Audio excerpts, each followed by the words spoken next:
I'm going to have a look at an inbox preview of this kit here, which is the Skunkmodels Workshop 1/48 scale MQ-9 Reaper drone or unmanned aerial vehicle. It's kind of a different sort of kit. I'm not sure if they are still available on the market or not.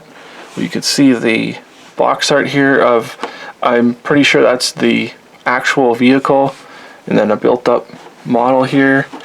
And then we've got information on the length, the wingspan, 70 plus parts. We've got the 11th, I'm assuming that's 11th Recon Squadron, 432nd, actually I don't know what these are, War Group, United States Air Force. Then you've got the ACC, U.S. Department of Homeland Security, Customs and Border Protection. I have no idea what all these mean, like, so I'm assuming these are the decals we're going to get in here. You see the cartograph decals and just an American star there. Because I do believe a few companies do use the Reaper, or countries use the Reaper. It's not an exclusive American.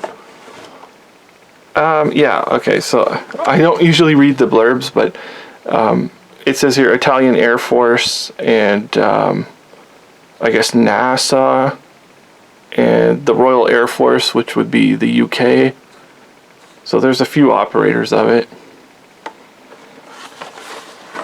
And our kit number would be 48013. And on the back we just get a preview of various different kits. There's the Global Hawk. I've never actually seen the Global Hawk, and actually it looks like they give us German decals in the Global Hawk. So we will have a look and see what comes in the box. I don't like these boxes. These are like the Revell boxes that are so easy to crush and they're not very strong.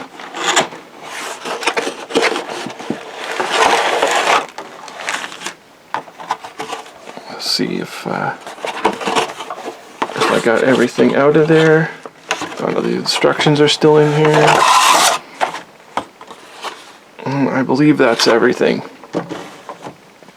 So the instructions, this is basically like a limited edition kit. This isn't like your standard style of kit. Yeah, okay, so we've got the markings for the Expeditionary Wing, Creech Air Force Base in Nevada. I've never heard of that. And then United States Customs and Border Protection, which is cool. Actually, the Customs and Border Protection one is the coolest one. It looks pretty neat. And the wings. And it's call out for the... so we do get color codes for various manufacturers in here. And I'll just have a look here. Minimal amount of sprues, but actually it's a good number considering how basic this vehicle is. And they've broken the steps down to just very basic. Very, very basic work. These pieces here. And then finally the weapons. A couple of Hellfires, and I'm guessing that's a 250. The GB2, or the GBU-12 I think is a 250. And we'll have a look at the parts. I don't have a knife with me, but I'm thinking I could probably easily get these open.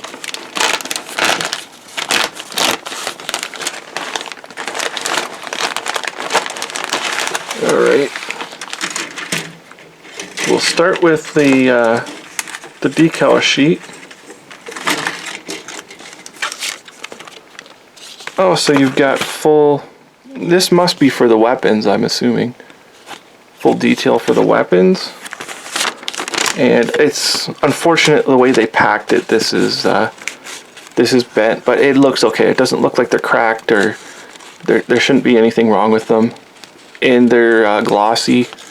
I'm sure it'll show up. They're not matte. And they look alright.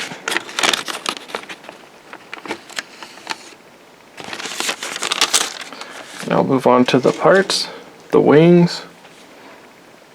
These limited run style of kit, I say style because I don't know how many of these were produced and if they still make them or not, but they appear as if they're limited run.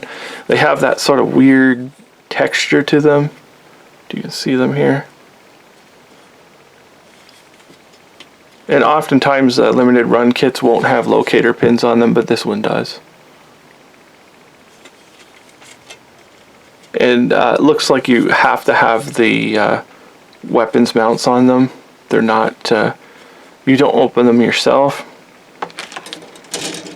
And we have here the Hellfires. They're alright.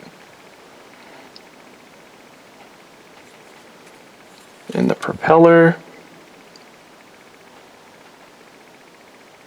There's a little sink mark in this, whatever this piece is here, some kind of a sensor or something. There's a big sink mark in it. The propeller does not have sink marks in it, so that's alright. And the little pod there, the FLIR, it looks quite detailed, but unfortunately it is not positionable at all, so. And the sway braces look pretty nice. They look like they're pretty finely detailed. And moving on, the GBU-12s, they actually look pretty good. You can see the detail on them.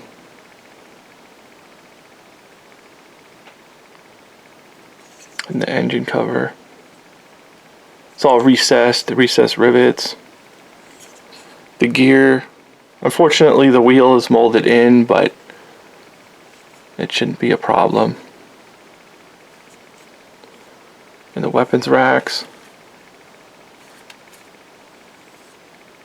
Everything looks pretty good. These might be a tad overdone, the recess on them, but they look pretty good. And then the main thing, actually it's pretty big actually for 1/48 scale.